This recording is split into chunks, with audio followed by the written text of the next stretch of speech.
ঈদুল আজহায় মুক্তি পাওয়ার কথা ছিল সিয়াম আহমেদের জংলি সিনেমা, কিন্তু ছবিটির নির্মাতা এম রাহিম জানালেন সময়ের স্বল্পতার কারণে ঈদে পর্দায় দেখা যাবে না প্রতীক্ষিত সিনেমাটি।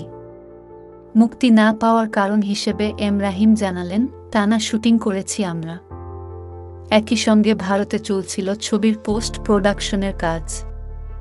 শুটিংয়ের পাশাপাশি ডাবিংও চলছিল ঢাকায়। গত মাসে আউটডোরে শুটিংয়ের সময় প্রচণ্ড গরমে ইউনিটের অনেকেই অসুস্থ হয়ে পড়েন। তবুও আমরা কঠোর পরিশ্রম চালিয়ে গেছি। সবশেষ ঘূর্ণিঝড়ের প্রভাবেও শুটিং বন্ধ রাখতে হয়। তিনি আরও জানালেন, ঝড়ের কবলে পড়ে পুরো একটি সেট ভেঙে যায়। প্রকৃতির ওপর তো কারও নিয়ন্ত্রণ নেই।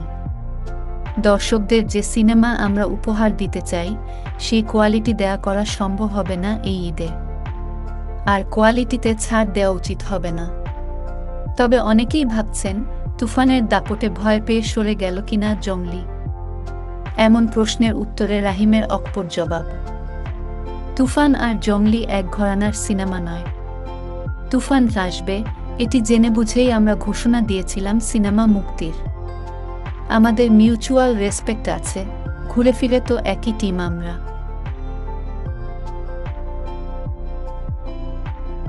দলবল নিয়ে তুফান দেখতে যাবেন বলে জানিয়েছেন রাহিম। তিনি বলেন, আমরা এক্সাইটেড তুফান নিয়ে।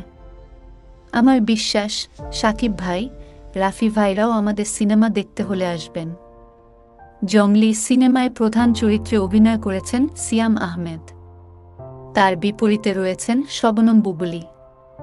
ছবিটির অন্যান্য চরিত্র সম্পর্কে জানা গেছে, এতে আরও অভিনয় করেছেন দিলারা জামান, শহীদুজ্জামান সেলিম, রাশেদ মামুন অপু, সোহেল খান, ইরফান মৃধা শিবলু প্রমুখ। ছবিটির 4টি গানের সুর ও সঙ্গীত আয়োজনে রয়েছেন প্রিন্স মাহমুদ।